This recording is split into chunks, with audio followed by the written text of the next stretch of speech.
Welcome to Choice Classic Radio. Like us on Facebook, subscribe to us on YouTube, and help keep this show alive by donating at choiceclassicradio.com.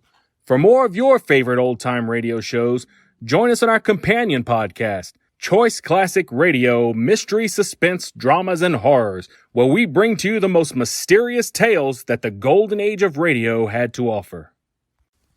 And now, with over 167 episodes broadcast on NBC Radio from 1949 to 1953, we bring to you Dangerous Assignment.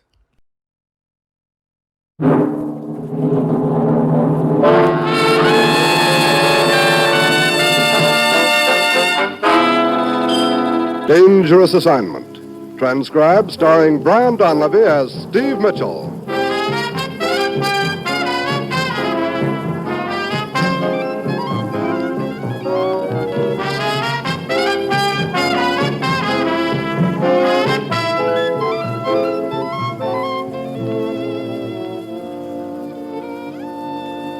Yeah, danger is my assignment. I get sent to a lot of places I can't even pronounce. They all spell the same thing, though, trouble. But when I walk into the commissioner's office, I don't realize that this assignment's going to prove that trying to break up an information pipeline is no pipe.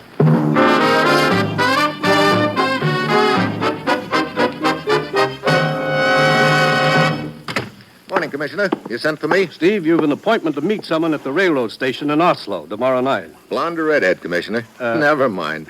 With my luck, it'll probably turn out to be a white-haired old gentleman. His name is Thorson, and he won't be expecting you. So what do we want with him? He'll be carrying a set of blueprints, Steve. Blueprints of a top-secret electronic computer unit designed by American technicians for the Navy's guided missile program. Are we sure he'll have the prints with him? Yes, we got that information from the man who stole the prints a week ago, Frank Amory.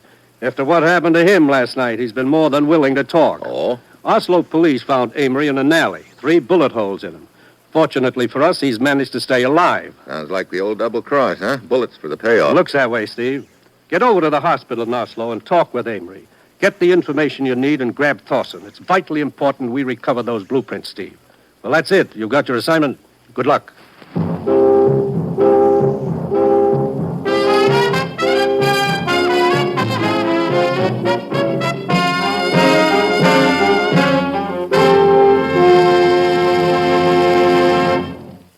The National Broadcasting Company is presenting Dangerous Assignment, starring Brian Donlevy in the role of Steve Mitchell, colorful two-fisted government agent.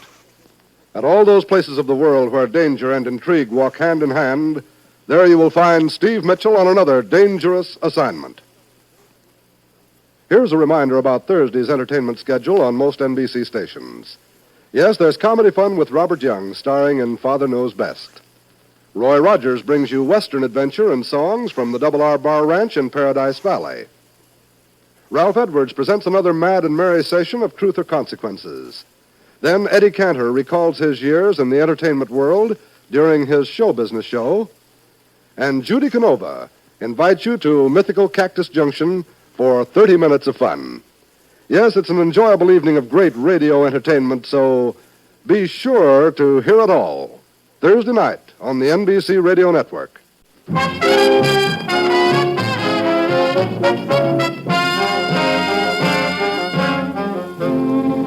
Sure, I've got my assignment. Get over to a hospital in Oslo, Norway, and have a chat with Frank Amory.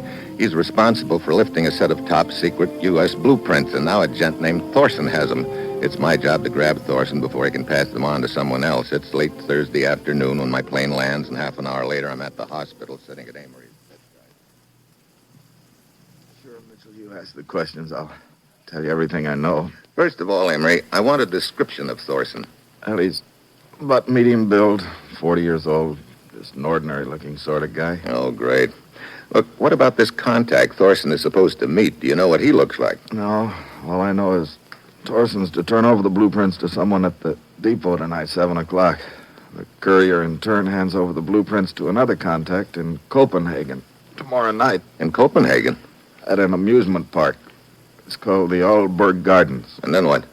Hamburg, Germany. The last courier picks up the prints there at the Stubelplatz. A regular pipeline operation. Tell me, where did you meet Thorson? Last night. 10 o'clock at a cafe called Hervig's. It's not far from my hotel. You think a waiter would remember you? Owner of the place waited on us. Yeah, he might remember. Sat in one of the back booths, had coffee. Waited about half an hour, then Thorson showed up. That when you turned over the prints? Yeah, the envelope. Thorson didn't want to pay up until he'd examined the prints. I was supposed to go back to my hotel and wait for him there. But you never got to the hotel. Just to that alley. 3 slugs in the back. Didn't see who it was, but not hard to make a guess, huh? Dirty double-crossing rat. Okay, Amory. I guess that'll be all for now. Oh, by the way, the doctors say you'll pull through, all right? After what I've done, is that good or bad? Mind if I don't answer that one? Well, see you around.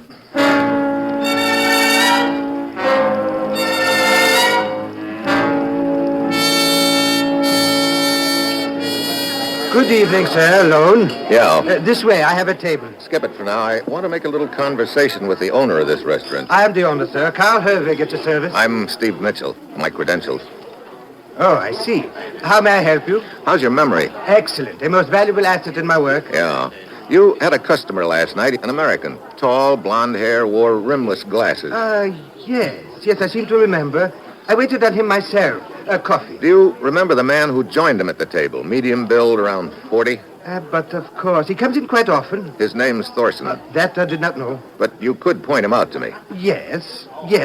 However, I cannot say when he will be in again. I'm going to ask a favor of you, Mr. Hervig. Will you come down to the railroad depot and point Thorson out for me? Depot? Me? Now? An hour from now. But how can I leave the cafe? We are at our busiest at 7 o'clock. Really, Mr. Mitchell? I won't keep you long. Maybe 15 minutes. This man Thorson has something in his possession that belongs to my government. It's vitally important we recover it. I see. What do you say, Mr. Hervig? It won't take long. Oh, very well, Mr. Mitchell. I will go with you.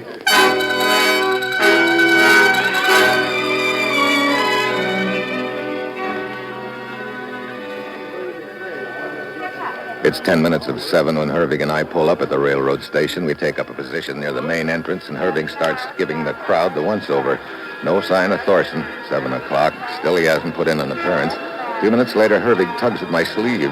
There, Mr. Mitchell. There he is. Thorson. Where? The bench near the magazine stand. No, directly across. Oh, the man sitting at the end of the bench? Reading the newspaper. Yeah, that is your man. Look, he's getting up, moving away. Headed for the side entrance. You wait here, Hervig. I move quickly through the crowd, angle toward the side entrance, and I keep my eyes on Thorson all the time. Then something peculiar happens. Thorson must be equipped with built-in radar. He turns around suddenly and looks straight at me. Then he ducks out fast. I take after him on the double, catch up halfway down the block. Hold it, Buster. Let go, I say. Not a chance. Let go or I kill you. Drop it. Drop it. I kill you. Okay, Buster. Hey. Sorry, Thorson, but you asked for Mr. it. Mitchell, are you all right? Yeah, sure. What happened? He's just sleeping off a left hook. I didn't like the way he was waving that knife around. Now, let's have a look in his pockets. Not in his overcoat. What made him run, Mr. Mitchell? He did not know you, did he? Instinct, I guess. Like the jungle animals, sensing danger. Some of these guys can spot the law a mile away. That's strange. You did not find what you expected? Envelope's not on him. Wait a minute. This newspaper. He was reading it at the depot. Yeah, the London Times. He probably bought it there from the girl at the magazine newspaper stand. A most attractive young lady. I could not help but notice her. So? So I want to check something. Keep your eyes on Thorson here. Think you can handle him? A simple matter. I will sit on him. I get back to the newspaper stand at the depot, but the blonde isn't there. I step to the other side of the counter. A cigarette is still burning in an ashtray, and on the wall nearby, dangling on a nail, is a coat hanger. It's rocking back and forth. Looks like the blonde has made a hasty departure. I hurry out into the street, catch sight of her just as she steps into a car. Before I can flag down a cab, she's disappeared into the traffic. I go on back to Hervig. He's still sitting on Thorson's chest. A good crowd has gathered by now, including the law. I fill the police lieutenant in on what happened. And what do you propose to do now, Mr. Mitchell? My best bet is to push on to Copenhagen and grab her when she shows up to turn over the envelope to the next courier. We can notify the authorities in Copenhagen if you wish. Yeah, do that. Send a description of the girl and have them put a couple of men at the amusement park, the Alborg Gardens, until I get there.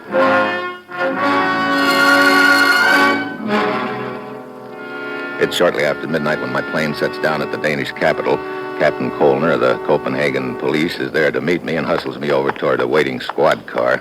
There's been no sign of the girl, Mr. Mitchell. My men were at the park until it closed for the night, about an hour ago. I didn't figure she'd beat me down here. Traveling by plane would be too risky for her. There is a possibility she could be making the journey part of it at least along the Swedish coast by auto or train. In that case, she won't show up here until tomorrow. What time does the amusement park open? 2 o'clock in the afternoon. Okay, Captain. In the meantime, I guess there's nothing much else we can do but wait.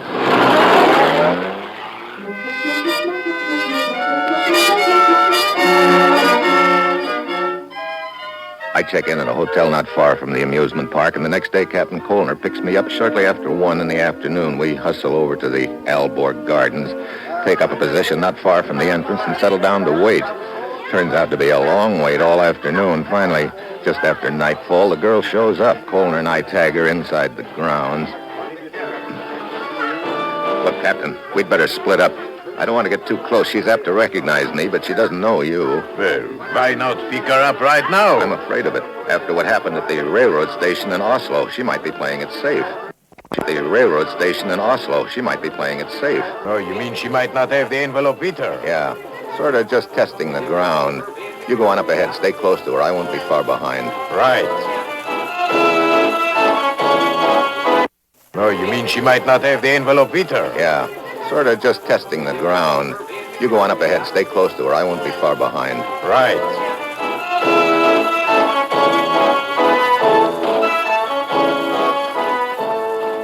Kolner moves up within a few feet of the girl, and I follow at a safe distance.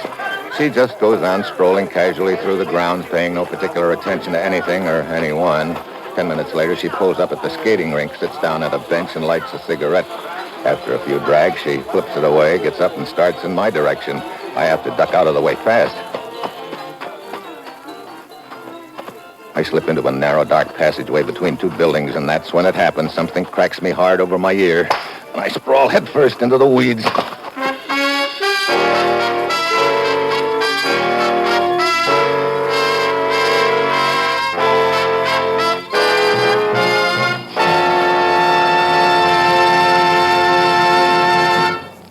Steve Mitchell will continue his dangerous assignment in just a moment.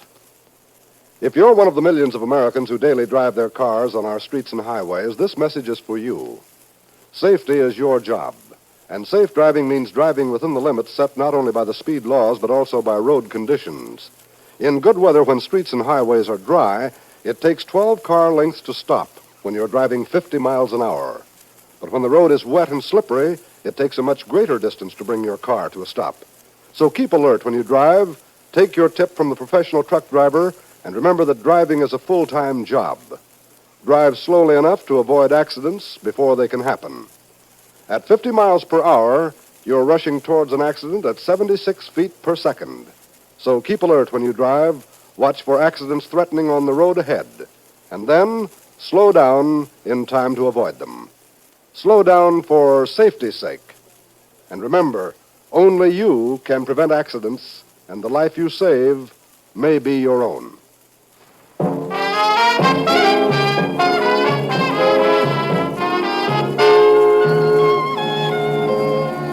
Now back to Dangerous Assignment, and Brian Donlevy as Steve Mitchell.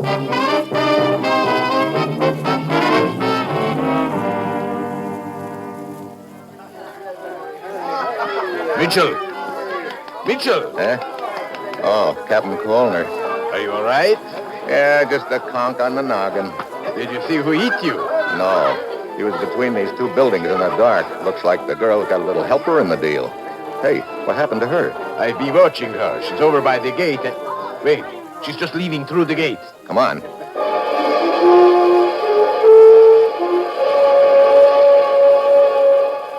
We get to the gate just in time to see the girl jump into a taxi. Kolner jots down the number of the cab, and we tail it in a squad car. The girl gets off at a hotel. At the desk, we learn her name is Neela Vastrik. I figure I can't afford to wait any longer to close in, so we go on up to her room.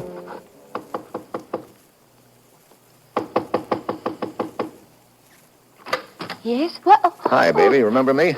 get out of here. We wish to question you. Who are you? I have never seen you before. Don't give me that. You saw me chasing a guy named Thorson at the railroad station in Oslo. That's why you took off from the newspaper stand in such a hurry. I do not know what you are talking No, about. then let me refresh your memory. Thorson passed an envelope on to you before I caught up with him. An envelope containing some stolen secret blueprints. Let's have it. I tell you, I do not know. I warn you, Miss Westrick, it will go harder with you if you do not cooperate. I have no such envelope, and I know of no such envelope. We'll search the room, Captain. Can we get a police matron to search Miss Vostrick? At once. Go ahead, gentlemen. Go ahead, search. You know, she's pretty sure of herself, Captain Colner. That could mean she's already passed it on. Yes, but I'm certain she did not contact anyone at the amusement park. Wait a minute. The cab driver who picked her up and brought her here to the hotel.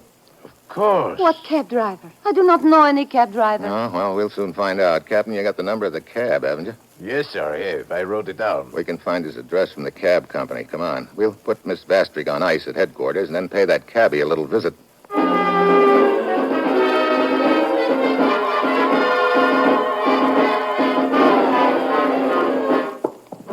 This should be the cab driver's room at the end of the hall, Mitchell. Okay. The cab company said he'd gone off duty half an hour ago. He should be here. Easy now. He could decide to play her off.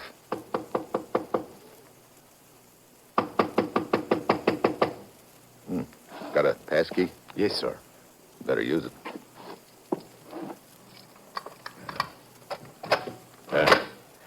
All right. Quick now. He's not here. Look, clothes scattered around the room. Looks like he flew the coop in one big hurry. Ah, well, this is just great. Mitchell, see here on the dresser.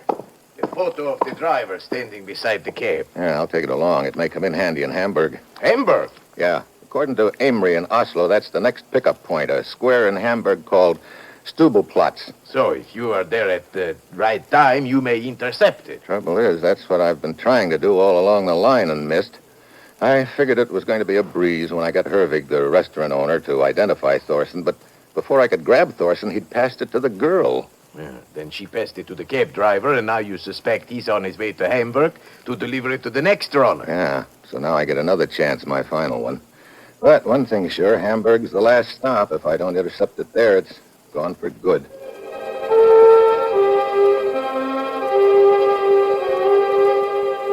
On checking the cab driver's photo at headquarters, we learn he's wanted for questioning in connection with a political killing, so Captain Colner decides to accompany me, which is good news to me because right now I need all the help I can get. It's after midnight when we arrive in Hamburg. We head for the Stubelplatz, a square with benches and a fountain in the middle.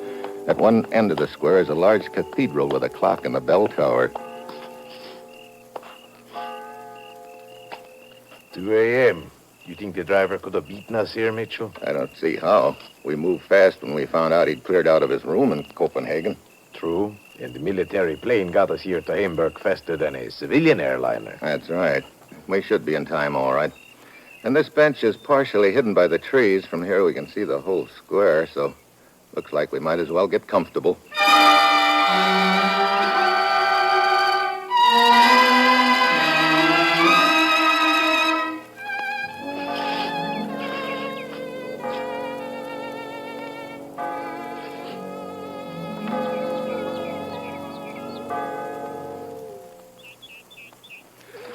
Oh, brother, I can think of better ways to spend time than sitting all night on a park bench. Yeah, that sun feels good. The square is sure empty, except for the pigeons. Mitchell, you suppose you could be mistaken about the transfer being made here? If I am, Captain, then I'm really cooked because this is my last lead. But we have no idea when this transfer's to be made. We could sit here forever. Yeah, I know. I'm beginning to get that nasty feeling in the pit of my stomach that something's gone wrong. Of course, if the cab driver does not realize you're on his trail, there'll be no reason for him to change the transfer point. Perhaps they've only been waiting for morning, in which case it could happen any time now. Yeah, still, these boys I'm bucking in this deal are plenty cagey. Could be the cab driver is on guard and will want to size up the area pretty thoroughly before he sticks his neck out. But this bench is fairly well concealed by trees and bushes. I wonder. What is it? Captain, suppose you were the cab driver. Where would you go if you wanted to get a good look at the whole square? Wait. The bell tower of the cathedral. Sure, a bird's eye view. Just a hunch, but I'm going to follow it up. Captain Colner stays put while I ease out of the square. I circle the block, come up behind the cathedral, and slip in a side door. And real quick, I find out my hunch was right. I duck and the slug whistles over my head. It's dark and shadowy inside, but I've spotted the flash. I keep low and start circling quietly. Pretty soon I spot the cab driver over against the wall near the narrow stairway which leads to the bell tower.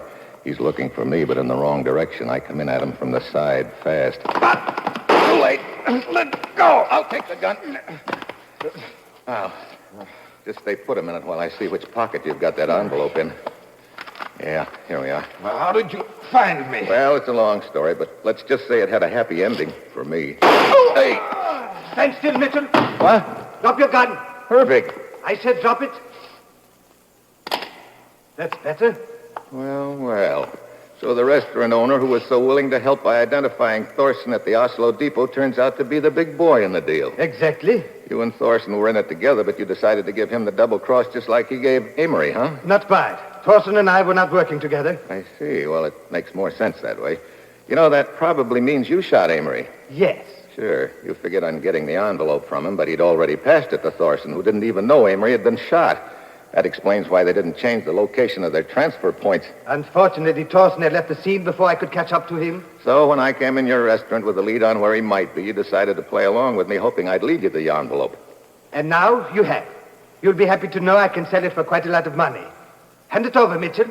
I know as soon as I do, I'm a dead duck. I extend the envelope to him, and he reaches for it. Suddenly, I flip it in his face. He banks, and his shot goes wild. I hack the gun out of his hand and dive at him, but he gives me a knee in the breadbasket. That jackknife me. He whirls and pounds up the stairway toward the bell tower. I follow. The stairs wind around and around the inside of the tower. Halfway up, I stop and listen. Yeah, he's still climbing. I keep going, getting nearer to the top. I can see the steps end at the narrow catwalk which runs around the big bell at the top. Just under the catwalk, I stop again to listen. No sound. Somewhere up on that catwalk, he's waiting for me. I ease up the last few steps slowly. Just as I get my head above the catwalk, I spot his foot coming at me. I duck and grab his ankle and twist. It throws him off balance. He dives across at the opposite catwalk, but he doesn't make it.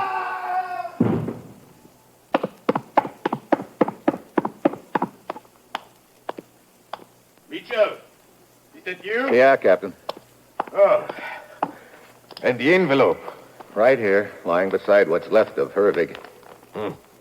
So the pipeline is broken, eh? Yeah, or you might say it just fell apart.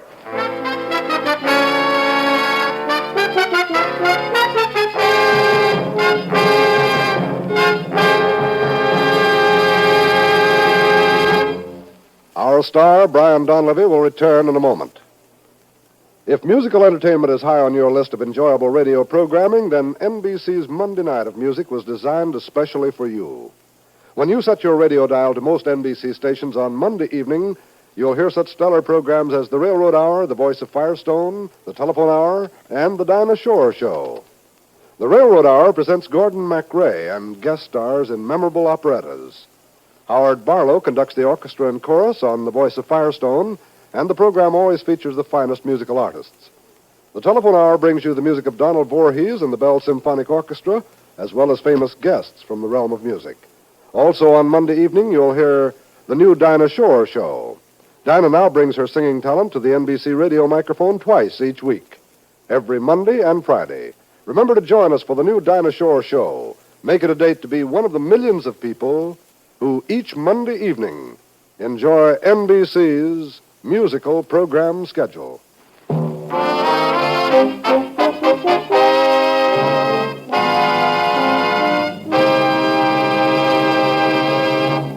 Next week, Havana. A gay party and a cheerful little murder. And that will be Steve Mitchell's dangerous assignment next week.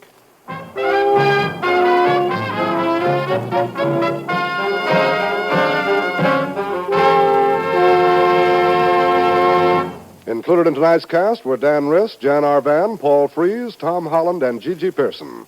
This is John Storm speaking.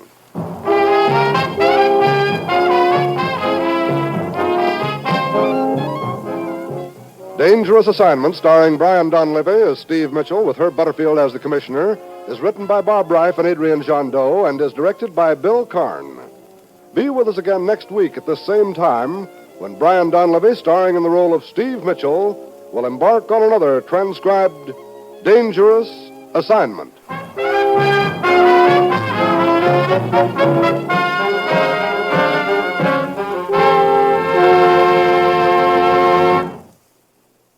Fridays, listen to Dinah Shore and Eddie Fisher on NBC.